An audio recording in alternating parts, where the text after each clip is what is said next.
Mesdames et messieurs, bonjour. Laissez votre passion vous mener à votre profession, a déclaré la célèbre Oprah Winfrey, animatrice et productrice de télévision et de cinéma. Et jusqu'où peut nous conduire une passion? Nous trouverons une réponse certainement à cette question au cours de cette émission.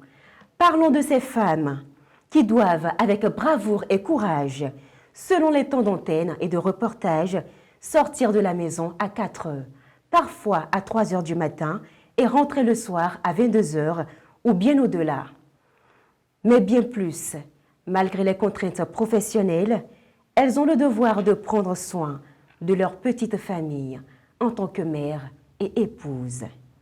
Elles, ce sont bien sûr les femmes des médias, dont le quotidien n'est pas toujours facile, partagé entre la vie professionnelle et la vie de couple. En ce jour du 8 mars, où la femme est à l'honneur, nous allons au cœur du quotidien des femmes des médias pour découvrir comment celles-ci parviennent à arrimer la vie professionnelle et la vie de couple. Comme invitée spéciale sur ce plateau, nous avons une femme des médias, une aînée dans la profession. Elle a déjà capitalisé 32 ans de profession. Pour la découvrir, suivez cet élément. Mariette Chantal Mélé est juriste, journaliste et réalisatrice de nationalité béninoise. Née le 3 mai 1965, Mariette a obtenu un baccalauréat série G2 au lycée technique Coulibaly de Cotonou en 1984.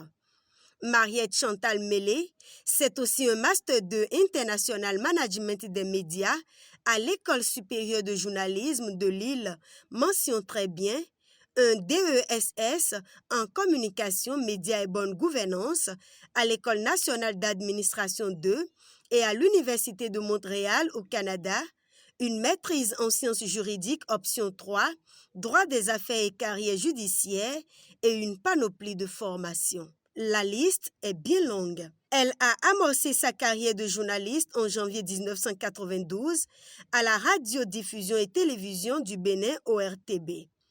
De 1992 à 2013, elle a occupé de nombreuses fonctions parmi lesquelles téléspeakerine à la télévision nationale ORTB, chargée de production et conseil en réalisation, études et évaluation de projets de réalisation, chef du service production de la télévision nationale, chef du service des programmes télévision. De 2014 à ce jour, elle est manager du cercle de qualité à la télévision nationale.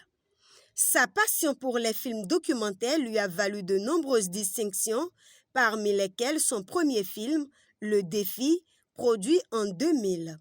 Ce film a reçu la mention spéciale du jury au Festival Lagune Images 2002 à Cotonou. L'Igname au Bénin, documentaire sorti en 2003 sur les dérivés de l'igname et le culte de sortie de la nouvelle igname à Savalou, a valu à Mariette le 3e prix du meilleur documentaire africain FESPACO 2003 et le prix de l'originalité CLAP Ivoire 2002, compétition des meilleurs films UEMOA en Côte d'Ivoire. S'en est suivi Un trésor dans la poubelle, documentaire sorti en 2005, parlant d'un groupe de femmes qui recyclent les sachets en plastique pour lutter contre la pollution de l'environnement à Porte-Novo. Ce film apprécié de tous a fait distinguer la réalisatrice avec le premier prix meilleur documentaire africain FESPACO 2007 et une mention spéciale du jury Festival international de films d'exploration maritime et d'environnement de Toulon en France 2008, pour ne citer que ces films. Mariette Chantal Mélé, ce n'est pas qu'une femme des médias, c'est aussi une épouse et une mère de 3 enfants. De retour sur ce plateau, Mariette Chantal Mélé, bonjour. Bonjour Madame la journaliste. Merci de nous honorer de votre présence ce matin. C'est un plaisir partagé. Merci à vous. Alors, vous êtes réalisatrice et l'un des films qui vous a le mieux fait connaître, c'est justement Un trésor dans la poubelle, un court-métrage de 26 minutes sorti en 2006. Qu'est-ce qui a motivé votre passion pour les films cinématographiques? Est-ce que nous allons partir des films cinématographiques? Sinon que je suis juriste de formation. J'ai fait une maîtrise en droit des affaires et carrière judiciaire. Donc c'est quand j'ai terminé, je crois, à l'Université nationale du Bénin. C'est ce que moi j'ai fait. En 1991, je crois bien, 90. Donc j'étais à la maison quand j'ai appris sur la radio nationale un communiqué pour passer le test de téléspeakerine. Ce que donc j'ai postulé à ce test et ça a marché. C'est comme ça que je suis rentrée en 1992 à l'ORTB, l'Office de radio et télévision du Bénin, et à la télévision en qualité de téléspeakerine. Justement, en termes de téléspeakerine, quel rôle joue le téléspeakerine en ce temps-là?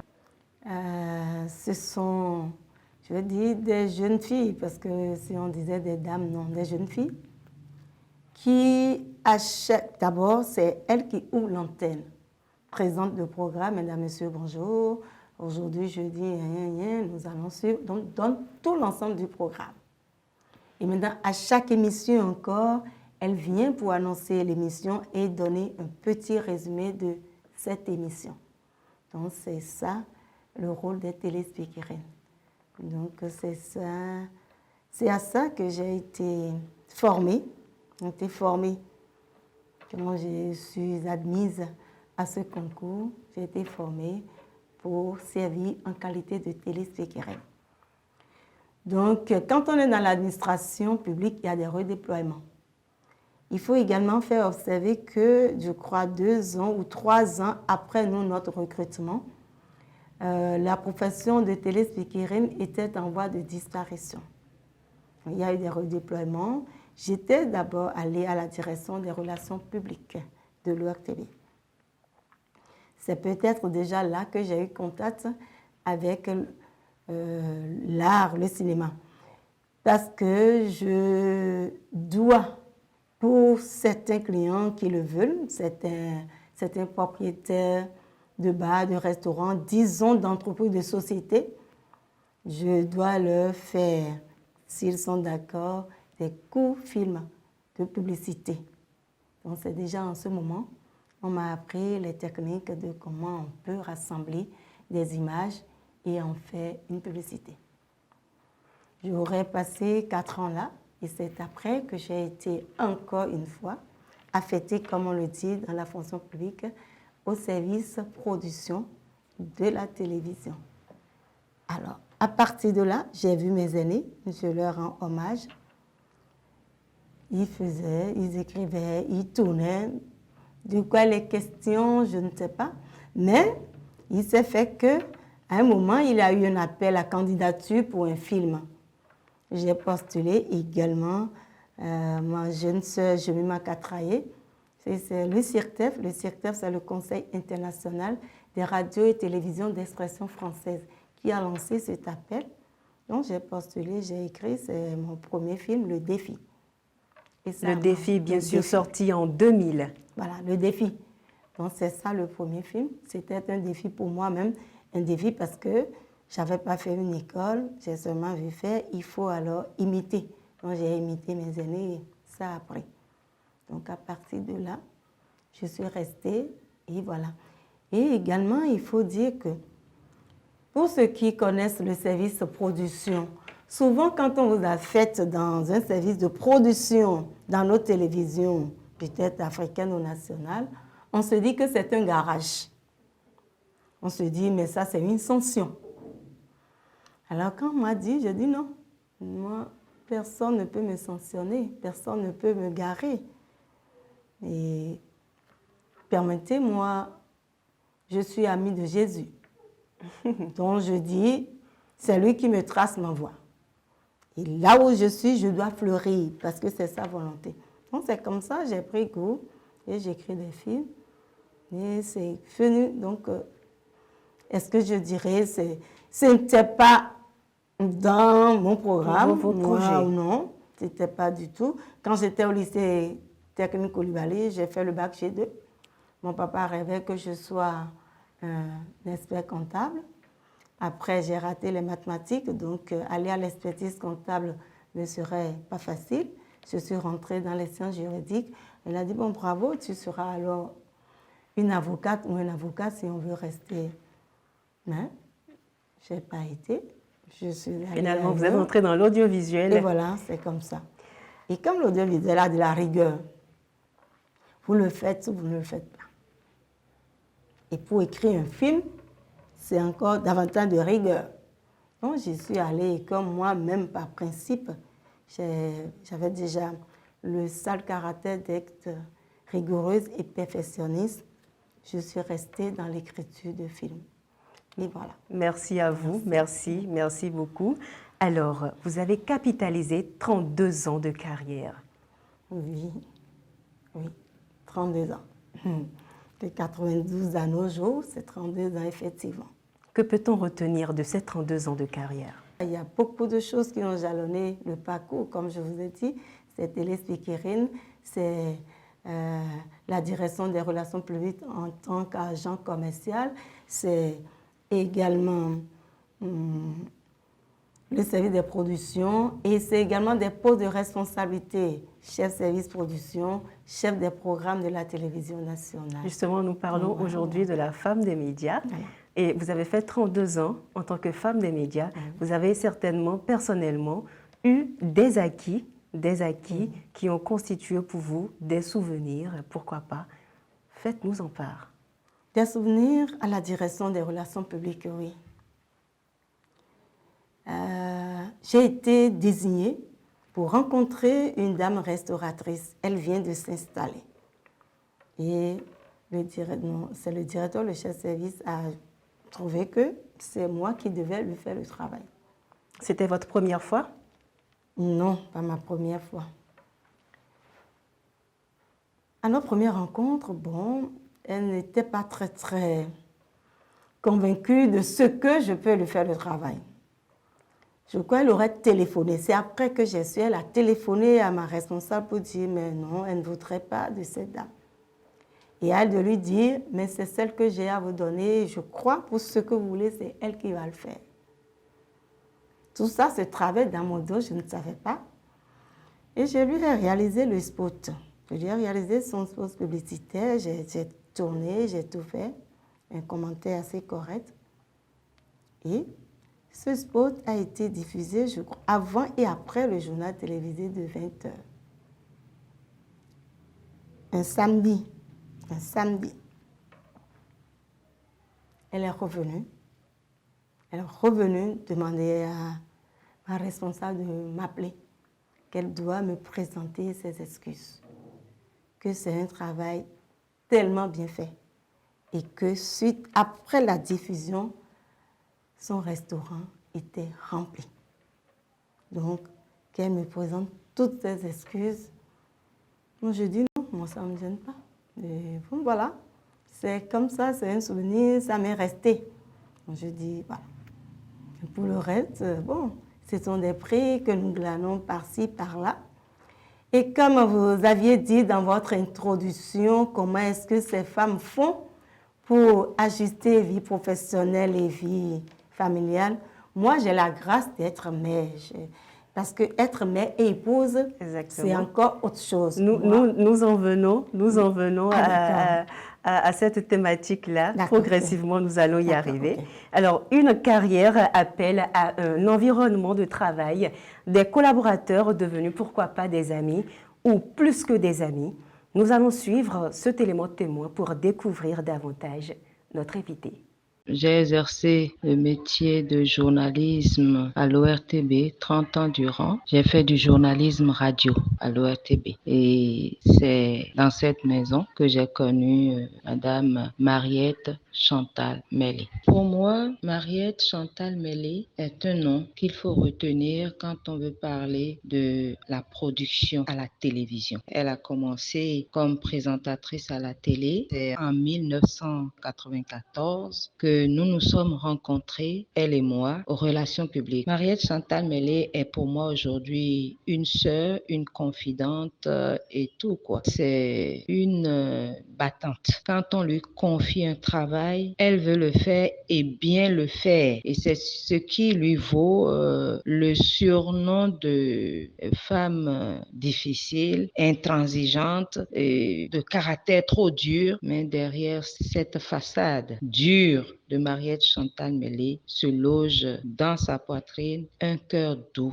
un cœur aimant qui sait compatir à la douleur des autres dans son travail quand elle veut que le travail soit bien fait et il n'y a pas de place au sourire ni à la rigolade. Et c'est quand vous avez fini le travail, c'est bien fait et c'est en ce moment-là seulement qu'elle peut faire une petite blague avec vous. Mais ces blagues, il faut aussi les compter, hein.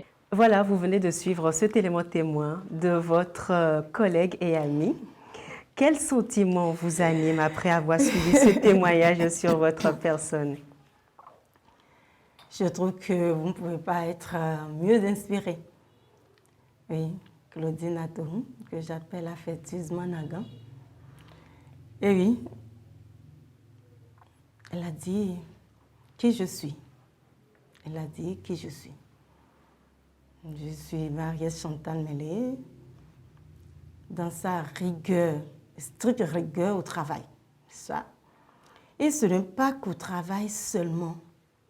Je ne sais pas faire quelque chose sans un cadrage. Même parfois, à la maison, mes enfants disent « Maman, c'est trop ».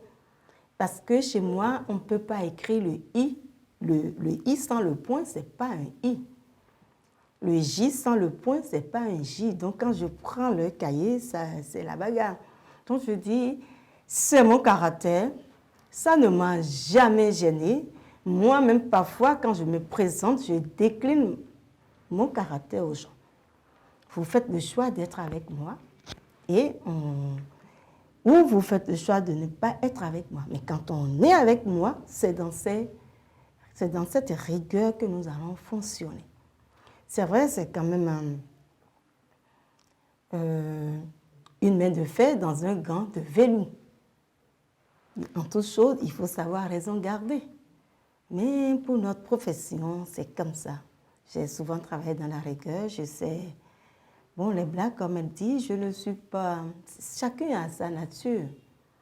C'est bien que moi, j'en veux à personne. Je prends tout le monde tel qu'il est et on évolue. Moi, parce que moi, je recherche dans l'être ce qui seulement peut me permettre de faire la collaboration et d'avancer. Le reste m'importe peu. Si dans le travail, on peut s'entendre sur le minimum, c'est bon.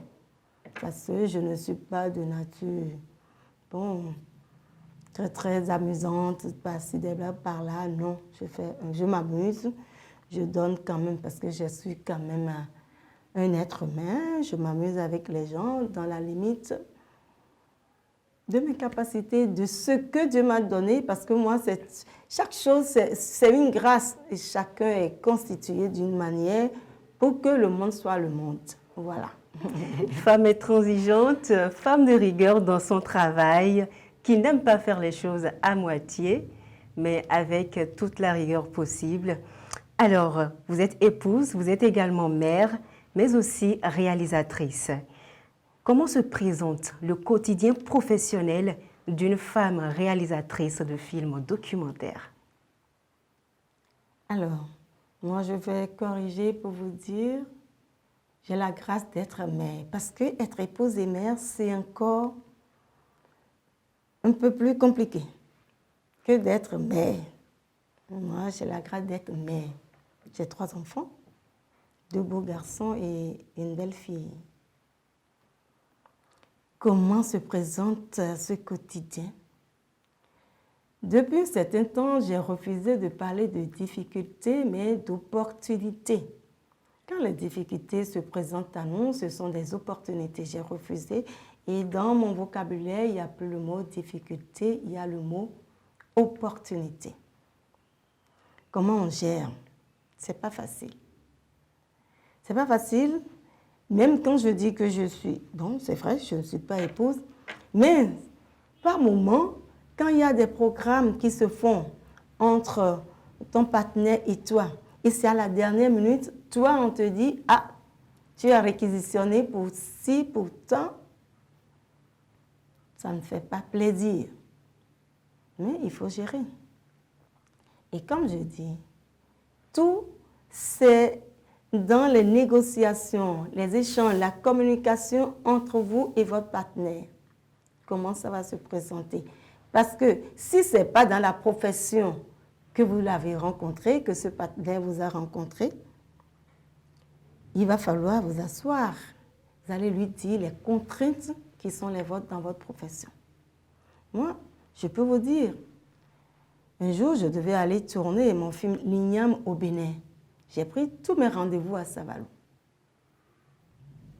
Et la veille, c'est mon cadet qui fait une fièvre. Je l'amène au CNHU, à la pédiatrie. Le pédiatre regarde, dit, bon, 39 ou 40 de fièvre.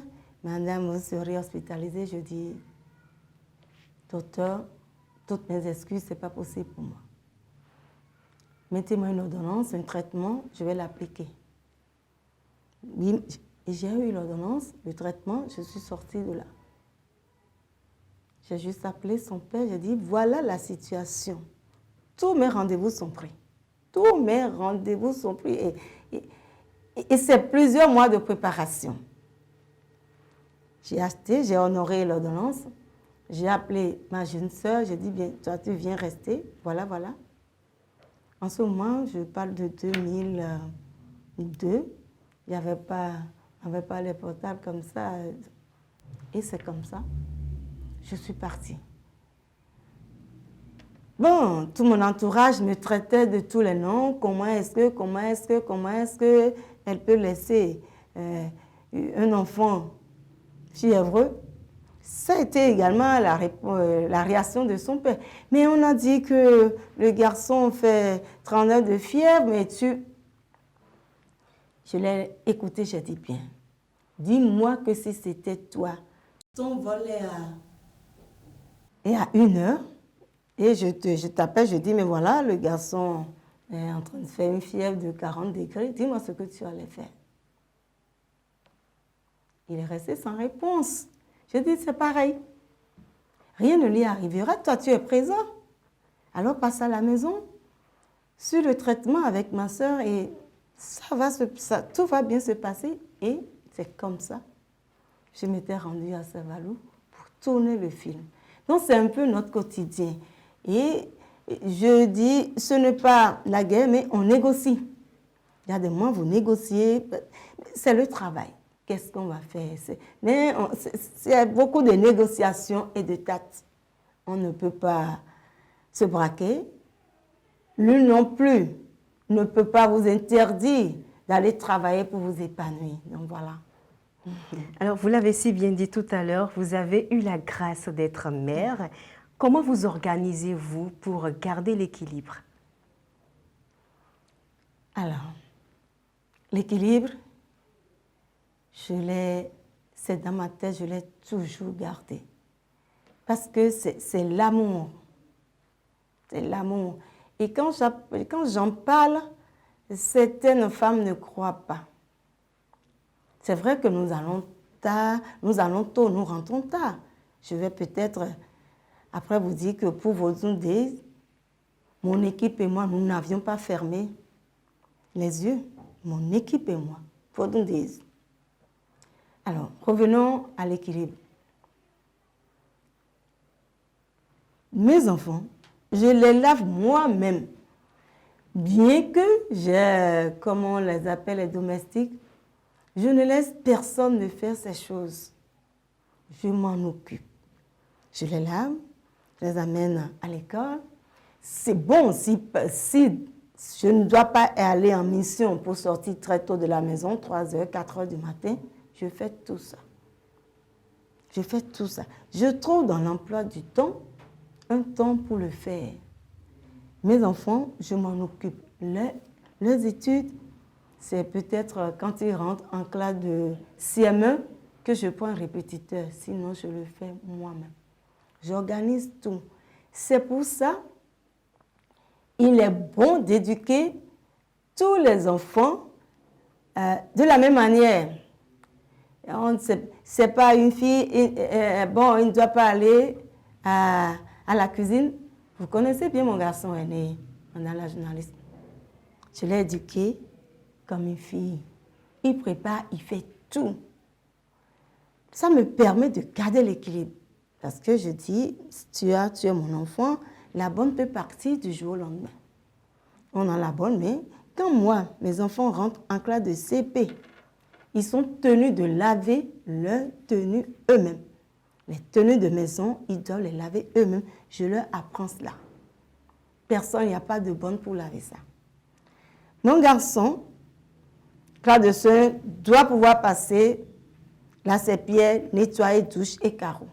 Bien que nous ayons une domestique. C'est ça qui nous permet de garder notre maison parce qu'il faut bien éduquer nos enfants. Et après, le reste se suit. Quand tu pars, tu lui dis, toi, tu peux faire ci, toi, tu peux faire ça. Et c'est réparti comme ça.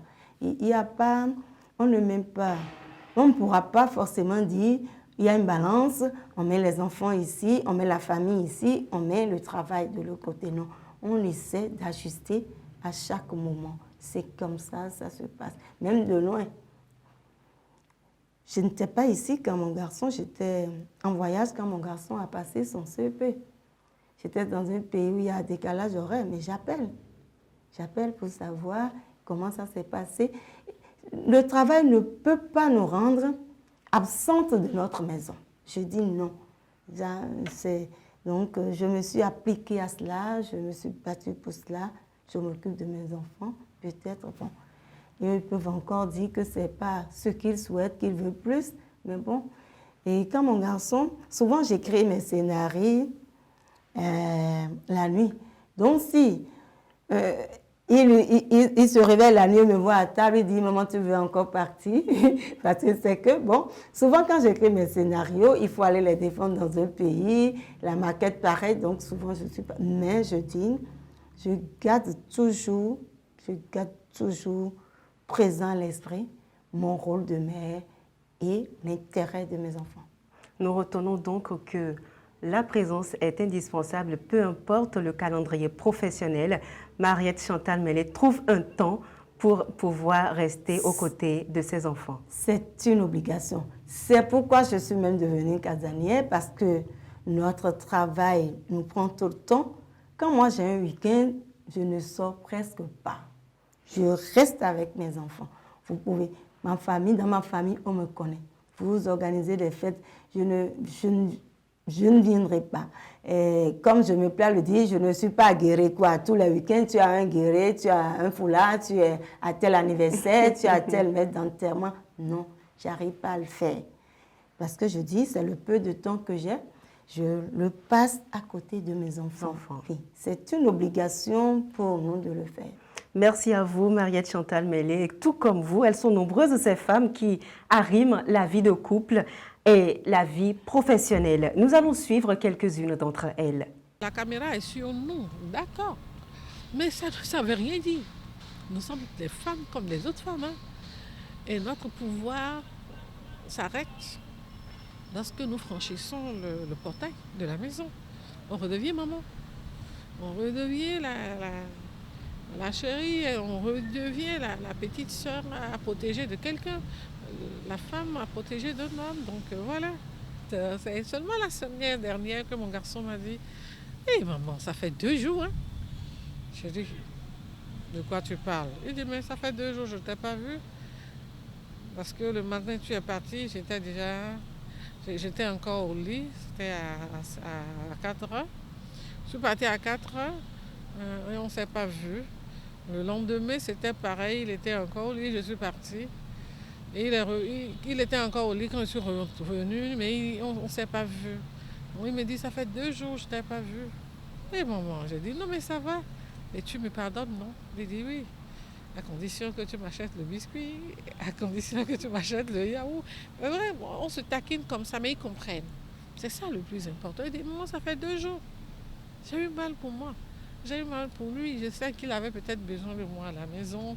Mais quand il n'arrive pas à le faire, parfois lui, bon, au moins j'ai un garçon qui est un peu plus compréhensif. Il t'écrit un petit courrier, j'ai besoin de parler avec toi, trouve un moment pour qu'on échange. Mon mari, bon, lui, il m'épaule tout le temps. Quand je ne dois pas venir tard, il y a les moyens de pouvoir se faire excuser. Donc je voulais demander à nos sœurs qui pensent que parce qu'on est journaliste, votre mari ne doit pas connaître votre position, c'est un faux problème. Dites-lui toujours votre position réelle et dans le temps. Mais ne dites pas que vous êtes à tel endroit et qu'il constate que vous êtes ailleurs. Quand c'est comme ça, c'est pas bon. Si vous transformez en syndicaliste dans le couple, ça ne va pas marcher. Et donc il y a forcément des choses que vous devez laisser passer. Vous vous taisez sur certaines choses. Il ne faut pas non plus systématiquement jouer à la journaliste dans le couple, parce que quand vous le faites, ça ne rassure pas votre conjoint. Par rapport à l'organisation pratique, quand les enfants viennent, et donc il faut gérer la vie de famille et tout, c'est compliqué quand vous avez des tranches de l'extrémité. C'est-à-dire vous devez venir tôt au service entre 3 heures et 6 heures, 7 heures parfois, d'accord ? Et ou quand vous devez être au service entre les 17h, 23h, parfois 2h et parfois jusqu'au petit matin. Quand vous êtes dans cette tranche-là, c'est un peu compliqué parce que c'est une relation aussi qui demande que vous puisiez dans les réserves de confiance que vous avez bâties avec votre conjoint. Merci à l'équipe de production qui nous a permis de suivre cet élément. Que vous inspire ces témoignages? Je trouve que je suis en harmonie avec toutes mes sœurs. Je disais tantôt, c'est la négociation, ce sont les échanges, c'est la communication et la confiance mutuelle. Et j'ai bien aimé Léa qui a dit, vous n'allez pas transformer le syndicalisme à la maison. Ça va être vraiment du gâchis et tout va voler en éclats. On négocie. Même avec les enfants, on négocie. Donc je trouve que c'est ce que nous allons recommander à toutes nos consoeurs. Et quelque chose m'a encore intéressé. Dites où vous êtes. Où vous êtes. Dans le temps réel. Et moi, c'est comme ça que je fais. Parfois, quand je vais quitter la maison et quand les enfants ne sont pas encore rentrés, je prends un bout de papier, je dis, voilà, je suis à tel endroit. Et si j'ai déjà un membre de mon équipe, je laisse son numéro, je dis, au cas où vous n'arrivez pas à me joindre, voilà, ce numéro s'appelle tel monsieur ou telle madame. Maintenant, si dans le cours des actions, nous changeons de lieu, maintenant nous allons dire le portable et tout, c'est facile la communication. J'informe encore pour leur dire, ah, il y a eu changement, je suis à tel lieu. C'est ce que nous devons faire pour établir la confiance entre nous, nos enfants et nos partenaires. Être journaliste, c'est quoi? C'est un métier comme tout autre. Ce n'est pas parce que nous avons la caméra, le micro, nous recevons les chefs d'État, les hautes sommités que nous sommes au-dessus de quelqu'un. Non, c'est un métier comme tout autre et qui a des contraintes. Et pour l'exercer dans le calme et la sérénité, si vous avez un partenaire, si vous avez des enfants, vous devez pouvoir négocier. J'allais dire, c'est du donnant-donnant.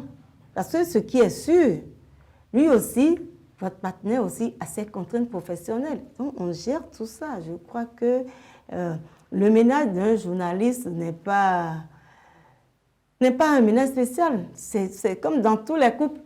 C'est comme dans tous les couples. Il faut négocier. Même ceux qui sont ensemble et ont des horaires de 8h à 12h, de 15h à 17h, souvent, il y a certaines complications, certains manques de concordance qui arrivent, mais ils essaient de gérer. Donc, nous, bon, c'est vrai, nous sommes sous les feux de la rampe et tout le monde trouve journaliste, bon.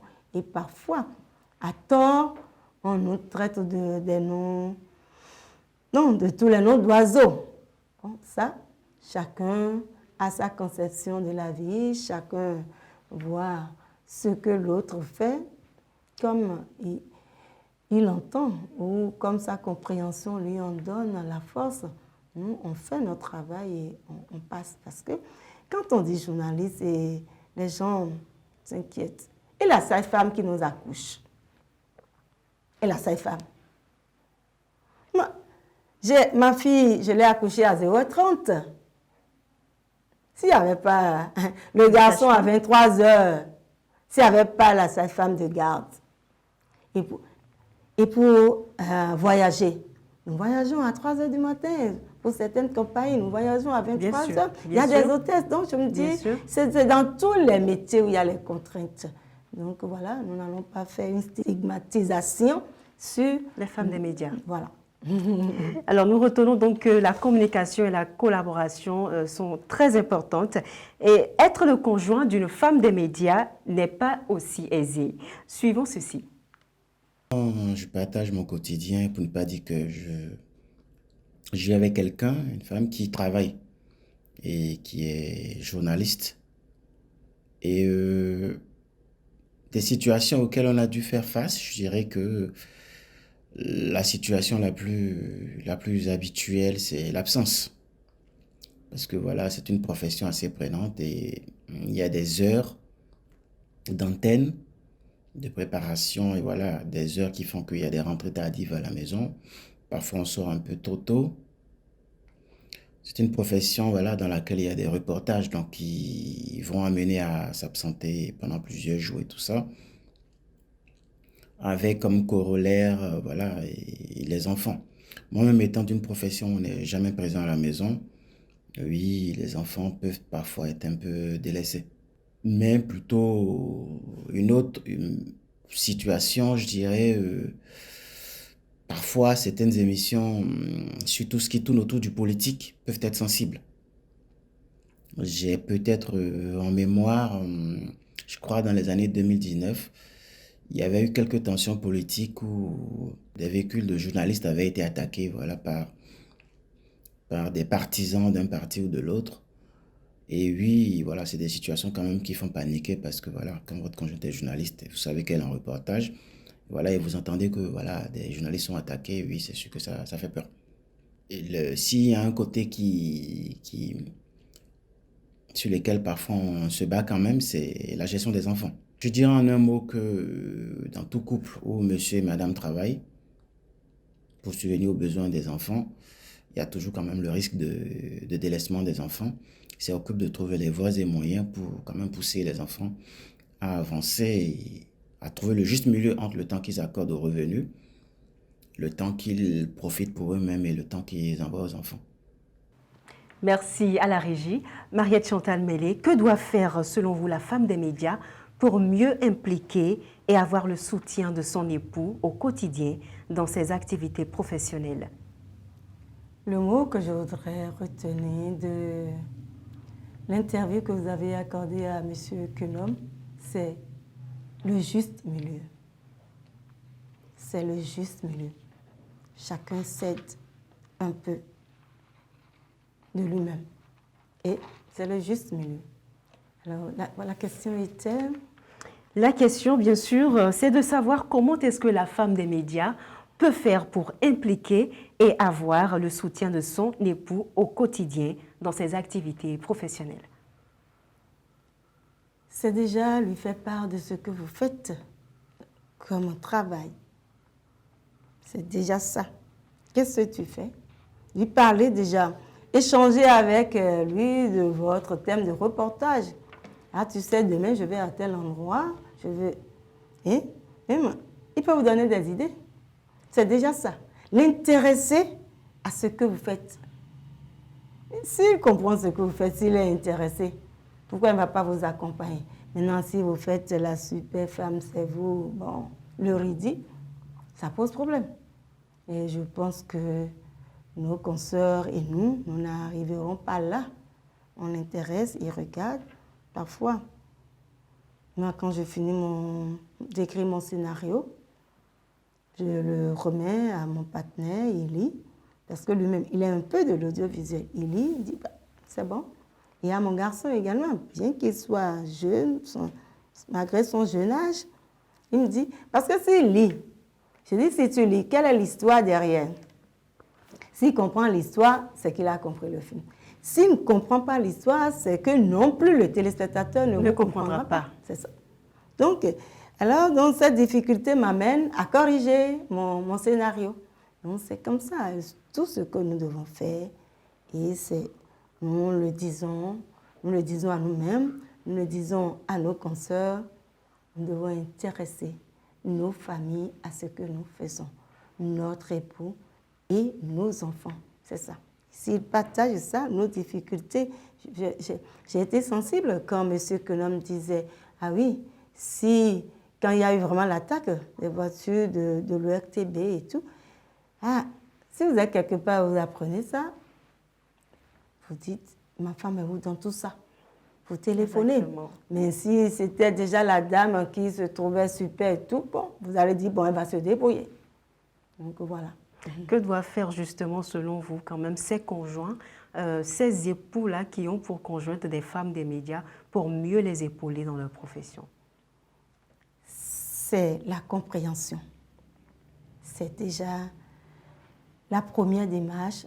Disons que la première démarche, c'est la confiance. Oui. Ils doivent faire confiance à leur épouse. Et maintenant, la compréhension. Parce que si vous ne faites pas confiance à votre épouse, on viendra vous dire, ah, on a vu votre épouse à tel endroit, Mais parfois pour recevoir, pour échanger, pour faire le briefing, on peut décider de quitter le cadre professionnel pour aller dans un restaurant. Oui, dans un restaurant, et même dans un centre culturel, échanger sur le travail à faire. Parce que peut-être que le bureau ne permet pas l'intimité et la confidentialité du thème. Si vous n'avez rien dit auparavant à votre époux, ça peut prêter à confusion. Et si vous étiez déjà dans une confiance mutuelle, il va se dire, mais non, c'est rien. Et il passe. Il passe. Donc voilà, c'est déjà la confiance, la compréhension. Et on s'assoit. Et moi, ce sont les propos de M. Kenom qui m'inspirent. Il dit, c'est souvent difficile quand les deux travaillent. C'est souvent difficile. On a l'impression que les enfants sont délaissés. Donc, il faut s'asseoir pour que chacun donne un peu de son temps de libre pour s'occuper des enfants. Sinon, qu'est-ce qu'on va faire? Voilà. La femme des médias, c'est aussi celle-là qui est souvent ou quelquefois confrontée à des violences de tout genre. Aviez-vous déjà été confrontée à ce genre de situation? Qu'est-ce que vous entendez par violence de tout genre? Violence de tout genre, harcèlement sexuel, harcèlement moral, pression, contrainte. Non. Je vais alors peut-être rendre grâce que non, dans ma profession, je n'ai pas été confrontée à ce genre de situation. Donc c'est vraiment une grâce et je bénis l'Éternel pour ça. Je n'ai pas eu de telle situation. Alors aujourd'hui, c'est le 8 mars 2024. Quel message lancez-vous en tant que femme des médias? Le 8 mars 2024.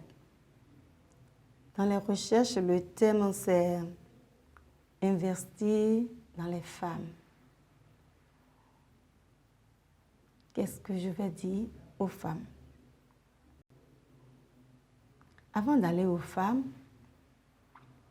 je voudrais aller à la famille que nous constituons d'abord, nous femmes. Parce que la famille est la première cellule de la société. C'est dans la famille que nous faisons tout. Quelle éducation devons-nous donner à nos enfants? C'est d'abord ça. Nous femmes, parce que c'est nous qui transmettons le savoir. Comment éduquer nos enfants? Je l'avais dit. Il faut que nous éduquions garçons et filles de la même manière. Et apprenons à nos garçons à temporiser leurs forces. D'abord, c'est notre rôle. Et amener les garçons, nos enfants garçons, à comprendre les besoins de leurs sœurs. C'est cette mission que nous avons d'abord en tant que femmes pour réduire ce dont vous avez parlé, la violence basée sur le genre et le harcèlement sexuel. Si nous laissons le garçon dans son rôle de prince et de roi, assis devant le poste téléviseur, et c'est sa sœur qui doit tout faire, il est assis, il doit manger, il dit, ah non, lui c'est un garçon. Non, si vous faites ça, c'est vous-même qui encouragez. C'est une suite normale. C'est une suite normale à la violence. C'est une suite normale au harcèlement sexuel. Donc c'est déjà notre rôle fondamental et nous devons y veiller. Maintenant, qu'est-ce qu'on dira d'autre le 8 mars? Nous-mêmes femmes, nous devons nous assumer. Cessons de pleurnicher. Nous devons nous assumer. Nous devons travailler. Travailler. Travailler. Travailler. Et peut-être que toutes les femmes ne vont pas s'entendre avec moi là-dessus. Faisons correspondre nos dépenses à nos recettes.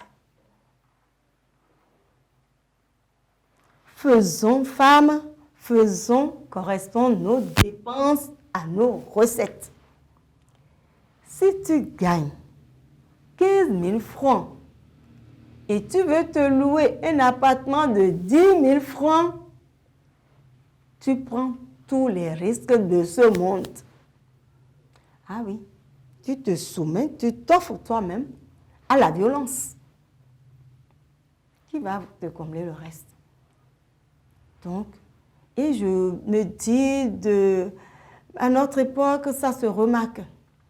La femme attend son bonheur de l'homme. Non. Vous êtes votre propre porte-bonheur. Vous devez vous faire vous-même votre bonheur. C'est ça que je voudrais demander aux femmes. Souvent, elles ne sont pas d'accord, mais c'est comme ça. 8 mars. Qu'est-ce qu'on peut faire pour accompagner les femmes? C'est d'abord l'éducation. Toute femme doit être éduquée, doit être formée. Il y a l'éducation, il y a la formation. C'est vrai que très tôt dans les ménages, on dit non, c'est une femme, elle va fleurir, elle ira dans la maison d'autrui. Cher papa, chère maman, ce langage est dépassé. La femme a droit à l'éducation.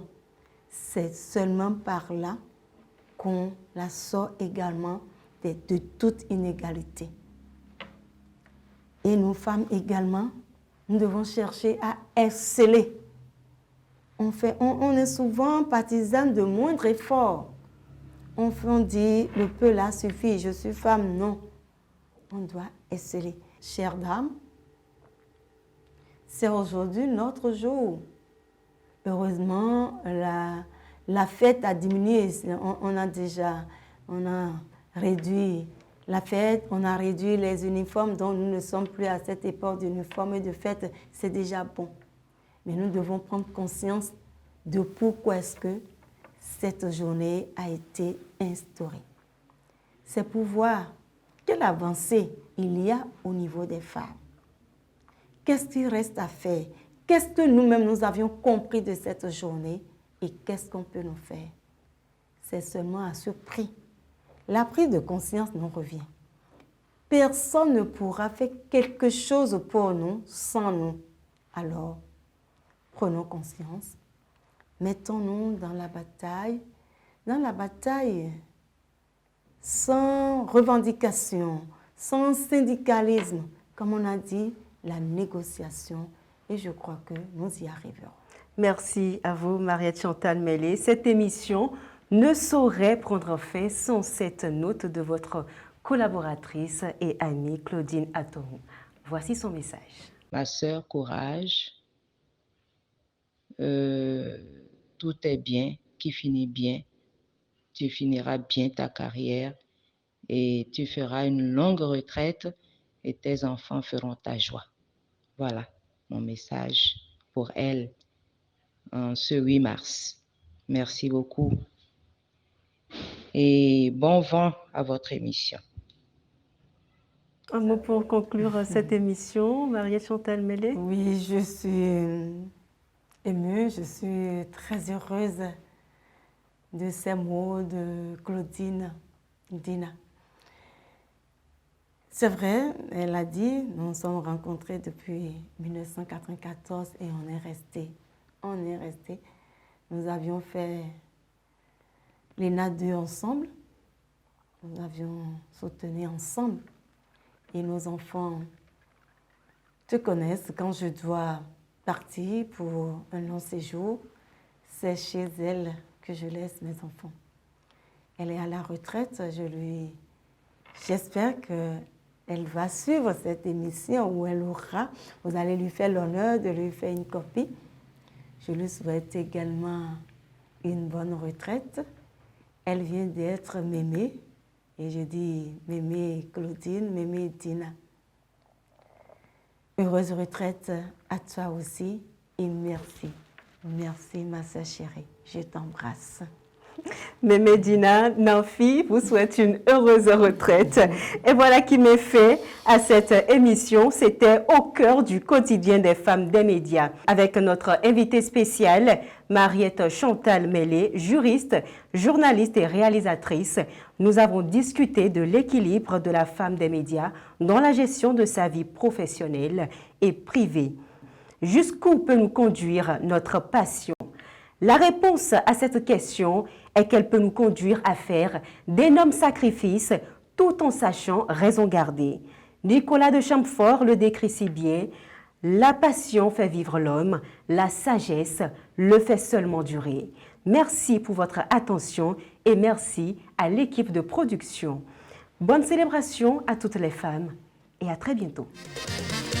C'est la journée de la femme, les femmes, à vous les honneurs. Vous êtes nos mères, nos épouses, aujourd'hui c'est le jour des fleurs. Vous êtes amour, charme et douceur, lumière et celle du foyer. Vous qui inventez les hommes, présidents, rois, fous et voleurs.